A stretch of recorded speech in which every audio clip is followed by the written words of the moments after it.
Hey, what's up, guys? In this video, we are going to be talking about reverb, namely position and early reflections. Now, reverb is one of those things where it's an approximation, and the same as like a computer video game. Like, we do approximations with light and shadows and things like that. Because if you were to like emulate and simulate every single photon, that would be very computationally irresponsible. So we have these approximations for light and how things work and things like that. There's like sampling and stuff like that. Very complicated, very clever, and the hardware infrastructure is made in such a way so that it's possible. There's like, you know, shader operations and whatnot going on. And reverb is another one of those things where it there's approximations, there's an algorithm underneath there and things like that. We can emulate a room in reverb and how sound propagates. Sound propagation is very well understood, how it bounces and absorbs through certain materials. It's super well understood. We have instruments and measuring instruments, that is, that can measure these things. But in order to do it, like emulating each molecule, bouncing off each molecule in an entire room, it just gets really intense. So there's these approximations. And one of these kind of hacks is the early reflections emulation, and the mixture between the early reflections and adding that in to make a reverb sound very realistic, because a reverb is essentially two things, which is, the hall or whatever. And it's done with some clever math and filters and things like that. And then there's the early reflections. So imagine yourself in a gym. Imagine yourself clapping your hands, and it'll ring out through the room and whatnot. It propagates through the room depending on the room size. But what you're hearing is, a bunch of things. But the approximation is you're hearing the sound bouncing off the walls, which is a big hall, and then you're hearing the sound bouncing off the floor and then hitting your ears immediately after you clap, and that's called early reflections. It's like the reverb that happens before the reverb. It's what you're hearing, and when you play around with the early reflections and the reverb, you get the feel and the simulation of where the sound is occurring and where the listening position is. So yeah, imagine like where the mic is in the room. You can move that around in a virtual space. And in Pro R, it's the distance, right? So we can have, I have a little trancy thing here. Let's give it a play.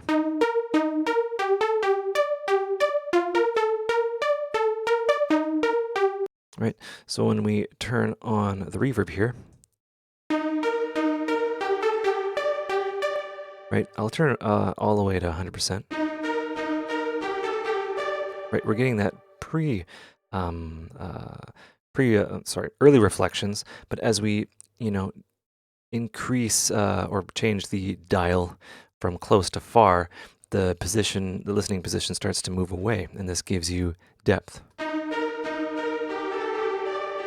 Right, so we're getting more of the room now.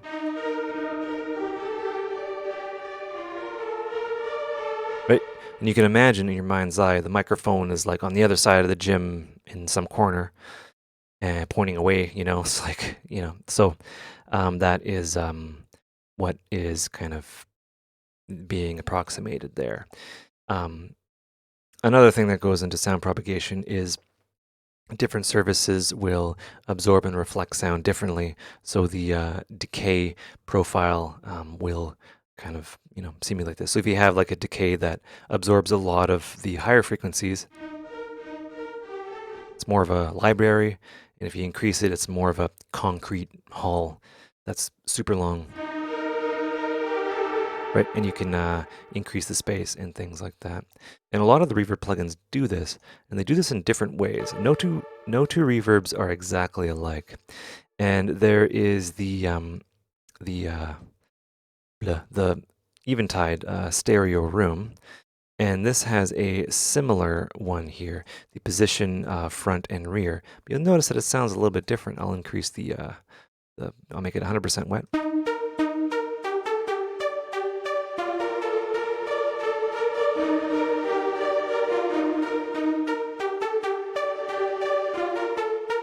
right? And each company has their own kind of flavor. And yes, it's dependent on the decay and things like that. But the position is very important in the early reflections, to kind of dial in, because what it does is, things will reflect off the ground at different times. It's basically like a super fast delay, and we'll see it in the next thing here. It's a super fast delay, and that's that. That's what these bins here kind of look like. And we can essentially remove the reverb and the direct, and we can listen to just the early reflections.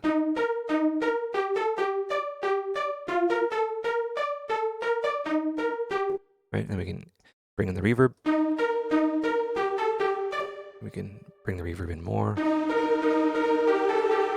Right, and this is True Verb is, yeah, just a hack in order to emulate a room, and, keeping it musical and whatnot. And yeah, there's ways to decolorize it. So you look at this, like look at these bins here. There's different kind of reflection points. So imagine each of these as you clap, and each one of these is a delay, and it's ringing out, and it'll bounce off different things depending on what's going on, and the amplitude will get lower with distance. So keep that in mind there. And there's different kind of flavors as well, and we can adjust the distance here and really dial in those reverbs. We can increase the dimension of the room and whatnot, to kind of shape the room, I guess. Right, and with the reverb, it sounds fantastic. And I'll take out the early reflections, and you'll be like, it doesn't quite sound right.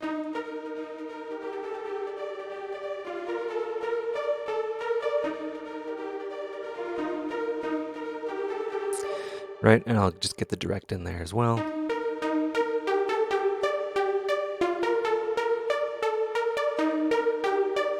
And what it does is it colorizes it, because this is causing a little bit of peaks and nulls in the frequency response. Up next is another Waves plugin, and you can see the bins, the early reflection bins, more visually here. And yeah, we can adjust the mix between the early reflections and the reverb tail. If I can, figure that out by actually turning it on, that might help. Right, so there's those reflections there, and we can adjust the reverb time here. It would help if we, no, let's mix in more of a tail here as well.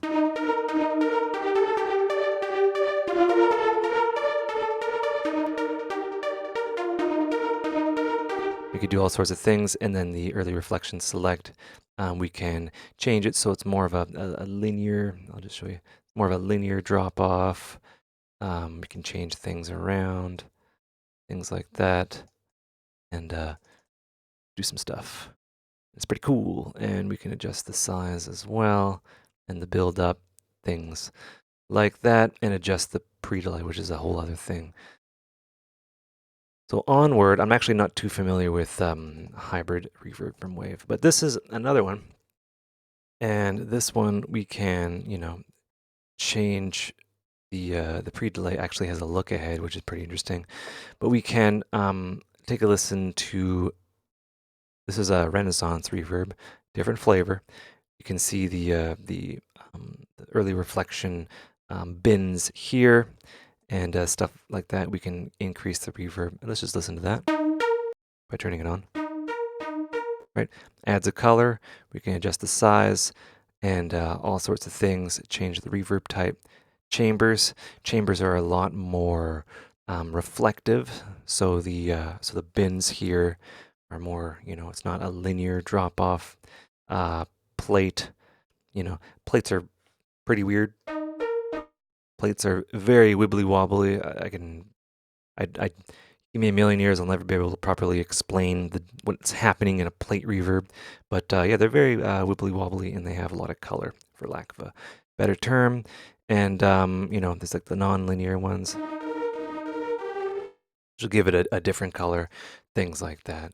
And that's basically it, really. Yeah, let's adjust that size, the hall, and maybe like a room.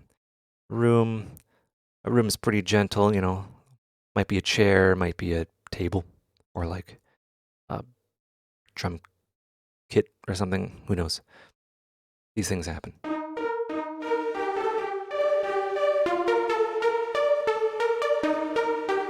Right. So keep that in mind, and I hope you enjoyed the video. I hope you learned stuff. Take care and have a good one.